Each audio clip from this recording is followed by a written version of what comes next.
channel Benzel Biology. In today's video, we are going to see the questions of altruism, the previous year questions of altruism from the year 2011 to 2019 of CSIR net as well as of GATE. I have uploaded the video regarding the altruism previously, so I would request you to watch that video first and then come to this video so the concepts are very clear to you. So let's get started with the video, guys. I would request you to pause the video and once try to solve the questions by yourself and then continue with the video so that you are very well able to solve the questions, and if you have any difficulty you will be able to resolve that by viewing the video continuously.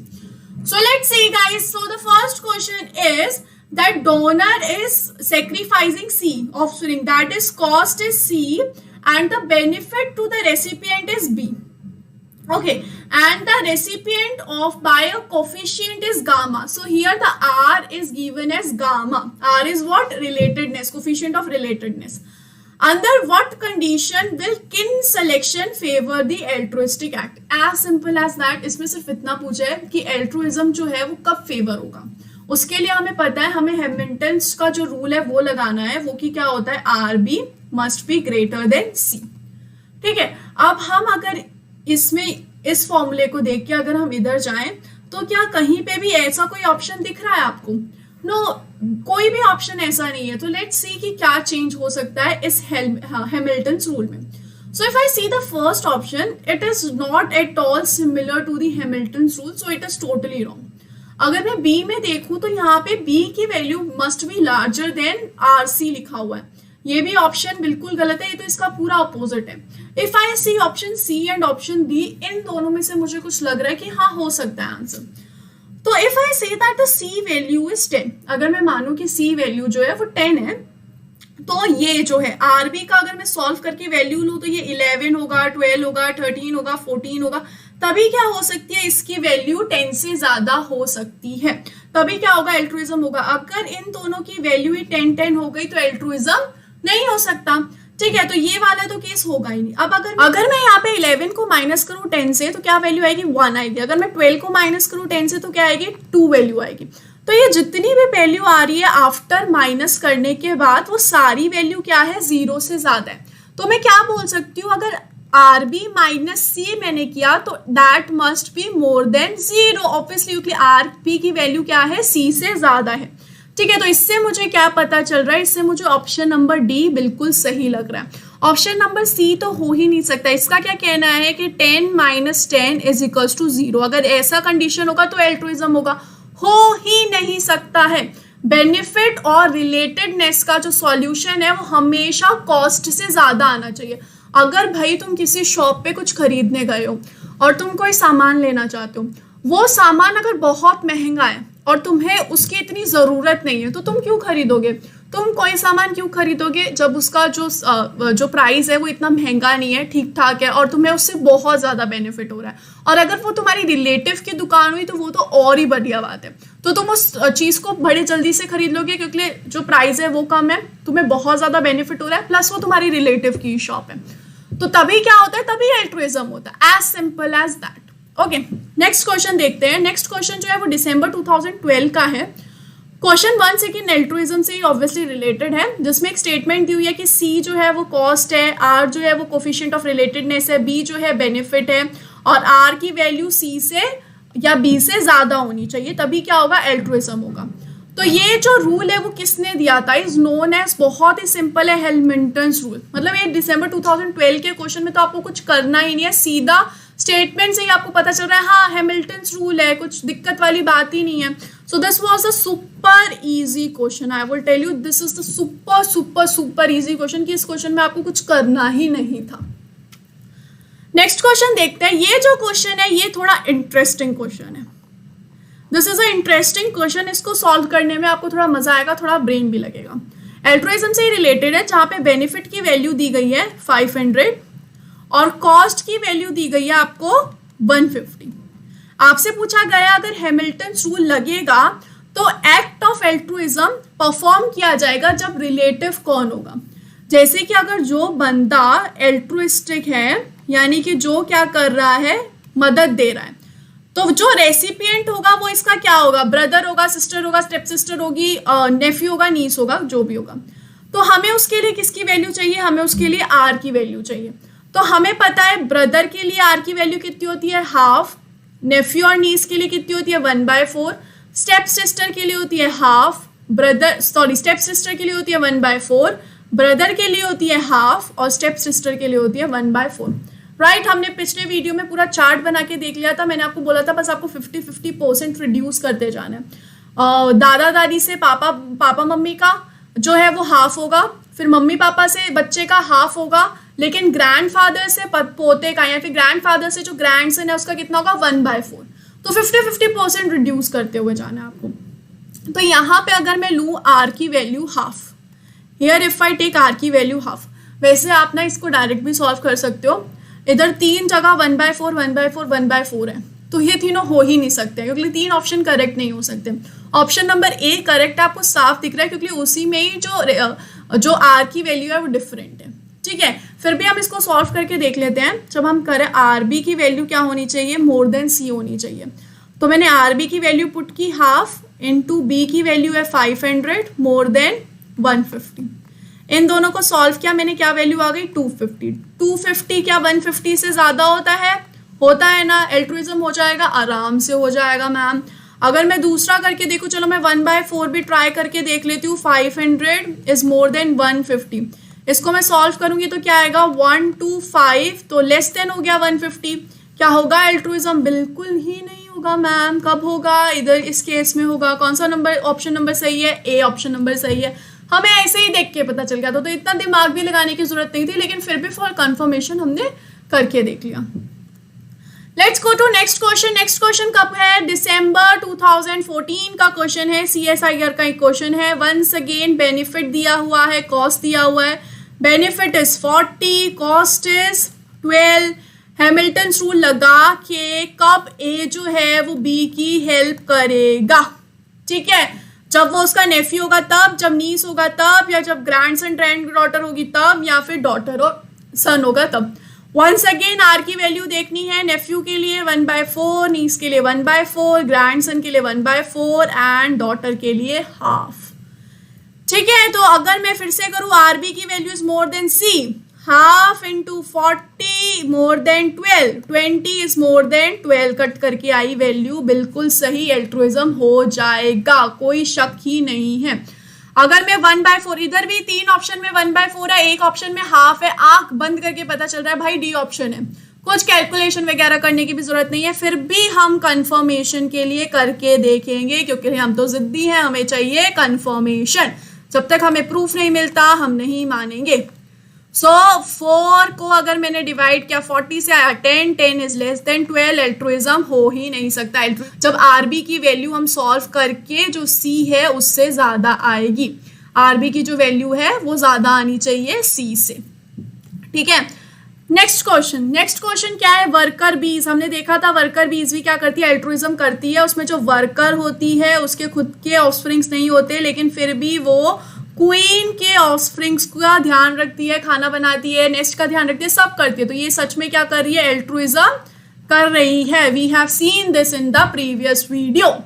So help the queen to reproduce, this behaviour is explained as kin selection. बहुत ही simple question. Kin selection क्या बोलता है कि altruism तब होगा जब हमारा कोई रिलेटिव प्रेजेंट हो जिसकी हमें हेल्प करनी है। तो यहाँ पे क्या है, जो वर्कर बीज और क्वीन है वो कैसी हो सकती है, वो रिलेटिव हो सकती हैं। सो क्या होगा इसका answer, kin selection. Very very easy question. इस क्वेश्चन को हम क्या बोलेंगे कि बहुत इजी क्वेश्चन है। Let's see the next. Brother A and B have the same father but different mothers. यानी कि ए और बी क्या है, स्टेप ब्रदर्स हैं। ठीक है, दे आर स्टेप ब्रदर्स। तो यहाँ पे आर की वैल्यू क्या हो जाएगी, आर की वैल्यू 1/4 हो जाएगी। अगर रियल ब्रदर्स होते तो हाफ होती, लेकिन स्टेप ब्रदर हो गए तो हमने 50% और रिड्यूस कर दिया तो 1/4 हो गई। B wants A to help. B को क्या चाहिए कि ए जो है उसकी हेल्प करे, which involves both cost and benefit लगेगा, जिसमें इफ ए एंश्योर्स जो कॉस्ट है वो है 30 का, और in that act under which B. अब बी की वैल्यू इसमें पूछिए कि बी की वैल्यू क्या होनी चाहिए ताकि जो है एल्ट्रुइज्म हो सके। सिंपल सी बात है, आर की वैल्यू दी हुई है, बी की वैल्यू हमें दी नहीं गई है, 30 यहाँ पे दिया हुआ है। तो मैं यहाँ पे जो बी की वैल्यू है वो क्या लूँ, तो मैं इसको जब सॉल्व करूंगी उसकी वैल्यू 30 से ज़्यादा आ जाए। अगर मैं यहाँ पे पहले ऑप्शन के हिसाब से 30 लूँ, हो ही नहीं सकता, मतलब सरासर गलत ऑप्शन है। 60 लूँ अगर मैं यहाँ पे, तो क्या वैल्यू आएगी, तो यहाँ पे आ जाएगी 1 and 5, 15 is greater than 30, no, ये ऑप्शन भी गलत हो गया। नेक्स्ट ऑप्शन लेती हूँ, 1/4 इंटू 120 इज मोर देन 30। यहाँ पे क्या आ गया, ये आ गया 30, ठीक है, लेकिन यहाँ पे क्या हो गया, 30 इज इक्वल टू 30 हो गया, तो ये ऑप्शन भी गलत है। लेकिन यहाँ पे क्या बोलिए, ओनली इफ बी की वैल्यू ग्रेटर देन 120, यानी कि यहाँ पे वैल्यू हो सकती है 121, 122, 123, 124, 140, कुछ भी हो सकती है, बस 120 से ग्रेटर होनी चाहिए, तो कोई दिक्कत नहीं है। तो यहाँ पे जो वैल्यू है वो 30 की जगह 30 पॉइंट समथिंग आ जाएगी, that will be greater than 30। तो एल्ट्रुइज्म हो सकता है option number C totally correct. Option number D भी करेक्ट हो सकता है, लेकिन यहाँ पे जो एक्यूरेट है, मोर एक्यूरेट है, वो सी ऑप्शन है, क्योंकि वो बहुत क्लोजर है टू द आंसर। तो क्या हमने सही बोल दिया, ऑप्शन नंबर सी को हमने सही बोल दिया। नेक्स्ट ऑप्शन देखिए, if individual A can derive fitness benefit of 160 units, यानी कि बेनिफिट क्या है, 160 यूनिट्स का है और कॉस्ट है 50 यूनिट्स का, ठीक है। दिसंबर 2015 का क्वेश्चन है ये। कब हेल्प करेगा वो, सिमिलर क्वेश्चन, बहुत ही सेम क्वेश्चन है, बस यही करना है आपको। वैल्यू देखनी है, यहाँ पे हाफ, यहाँ पे 1/4, यहाँ पे 1/4, यहाँ पे 1/4, फिर से 3 जगह 1/4 है, हो ही नहीं सकता, जहाँ पे 1/2 है वही आंसर होगा, बट फिर भी will try to solve it. 2 से 80 एंड 80 इज मोर देन 50, बहुत ही सही, answer number A, option number A सही है। फिर भी will cross check into 160 is greater than what is the value of cost is 50। So अगर मैं इसको कैलकुलेट करूंगी तो 40 जो है वो लेस देन 50 हो जाता है, एल्ट्रुइज्म हो ही नहीं पाएगा। Option number A is totally correct. मतलब इसमें मैंने आपको शॉर्ट ट्रिक बता दिया देखने के लिए कि ये सारा सॉल्यूशन करने की जगह आप सीधा आर की वैल्यू देखिए, जहां पे आर की वैल्यू डिफरेंट है ऑब्वियसली वही आंसर होगा।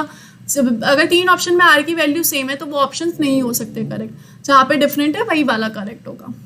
नेक्स्ट ऑप्शन, नेक्स्ट क्वेश्चन जून 2018 का है, ये थोड़ा डिफरेंट क्वेश्चन है, ठीक है। इसमें आपको एक नया तरीका समझ में आएगा कि आपको इस टाइप के क्वेश्चंस कैसे सॉल्व करने हैं। तो स्टार मार्क करके लगा लीजिएगा ये क्वेश्चंस, क्योंकि ये एक डिफरेंट कॉन्सेप्ट लेकर आ रहा है। इंक्लूसिव फिटनेस की बात की गई है। Inclusive fitness, I hope you remember, that is direct fitness plus indirect fitness, right. I hope you remember this concept कि इंक्लूसिव फिटनेस होती है कि हम अपने बच्चों को जीन्स क्या प्रोवाइड कर सकते हैं, कितने जीन प्रोवाइड कर सकते हैं, और हम किसी के रिलेटिव की क्या मदद कर सकते हैं जिससे उनके बच्चों के पास भी जीन्स पहुंच जाए, मतलब वो भी ऑफस्प्रिंग कर सके।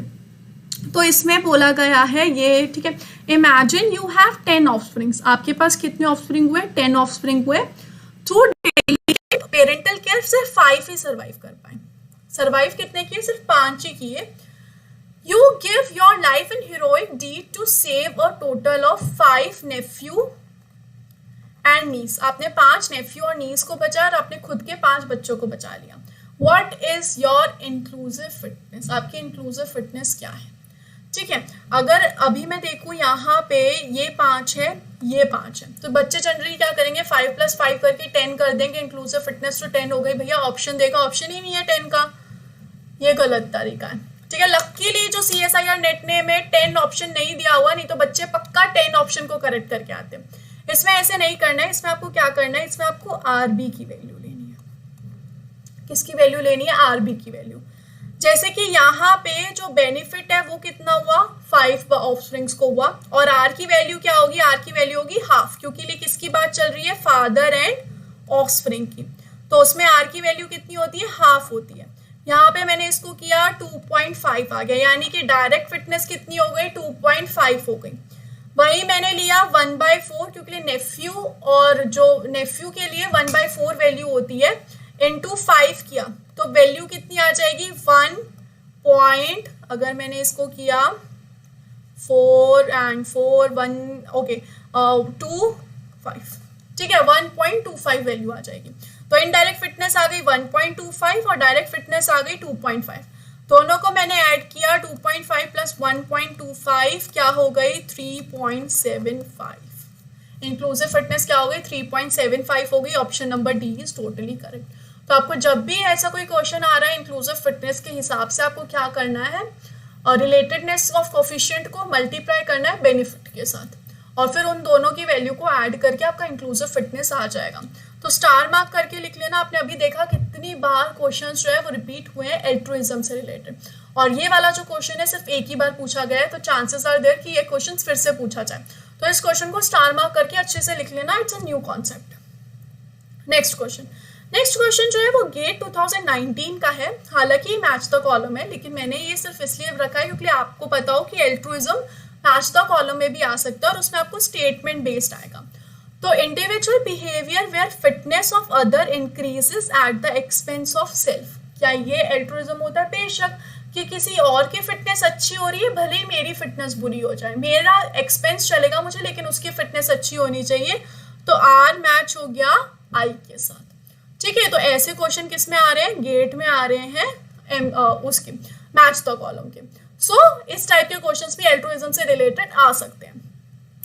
If we see the next question, that is the very recent question, जून 2019 का है, मतलब सबसे recent question है ये। क्या बोल रहा है कि according to Hamilton's rule, altruistic behavior can evolve when RB is greater than C। हमें पता है भाई ये बात। Where B is the extra benefit gained by the recipient as a result of altruistic act, C is the cost, ये सब हमें पता है। R is the relatedness between। तो इसमें क्या पूछा है कि R जो है वो रिलेटेडनेस है तो सही, लेकिन किसके बीच में है? पहला option, individual performing the altruistic act and the offspring of the recipient, यानी कि जो एल्ट्रुइस्टिक एक्ट कर रहा है और जिसको रिसीव हो रहा है एल्ट्रुइज्म, उसका बच्चे के बीच में, उसके ऑफस्प्रिंग के बीच में है क्या? एल्ट्रुइज्म। कोई भी तुक बना, मतलब जिसने एल्ट्रुइज्म किया, जिसने रिसीव किया, उसके बच्चे के बीच में, यानी कि इन दोनों के बीच में क्या है? रिलेटेडनेस होता है। बिल्कुल ही गलत ऑप्शन है, ए ऑप्शन बिल्कुल ही गलत हो गया। बी ऑप्शन में गई individual performing the altruistic act and the recipient, मतलब जो परफॉर्म कर रहा है एल्ट्रुइज्म और जो रिसीव कर रहा है एल्ट्रुइज्म, उन दोनों के बीच के जो रिलेशन होते हैं उसको हम कोफिशिएंट ऑफ रिलेटेडनेस बोलते हैं। बिल्कुल सही ऑप्शन। फिर भी कंफर्मेशन के लिए हम सी और डी भी देखेंगे। Recipient and the offspring, recipient and the offspring of the individual performing the altruistic, यानी कि एल्ट्रुइस्टिक का जो बच्चा होगा और जो रेसिपिएंट होगा, उन दोनों के बीच को बोलते हैं कोफिशिएंट ऑफ रिलेटेडनेस। बिल्कुल ही गलत ऑप्शन है D option, individual performing the altruistic act and the member of the population, यानी कि जो एल्ट्रुइस्टिक एक्ट कर रहा है और कोई भी मेंबर ऑफ द पॉपुलेशन। बिल्कुल ही गलत ऑप्शन है, कोई तुक्की नहीं बनता है। तो ऑप्शन नंबर बी क्या है? बिल्कुल सही है। So you have seen that कितने इजी क्वेश्चंस आते हैं हैमिल्टन से, जो ये एल्ट्रुइस्टिक एक्ट है से कितने सारे क्वेश्चंस आते हैं, जनरली पूछे गए हैं every year, and it is a very important topic. And जो क्वेश्चंस होते हैं बहुत ईजी होते हैं। 4 मार्क्स में आ गए तो वो आपके आराम से हो सकते हैं, 2 मार्क्स में आ गए तो वो आपके आराम से हो सकते हैं। तो इन क्वेश्चंस को अच्छे से देखिए, एल्ट्रुइज्म को बहुत अच्छे से पढ़िए।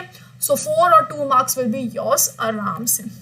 So guys, this was all about my today's video. Thank you so much for watching the video. Don't forget to subscribe my channel.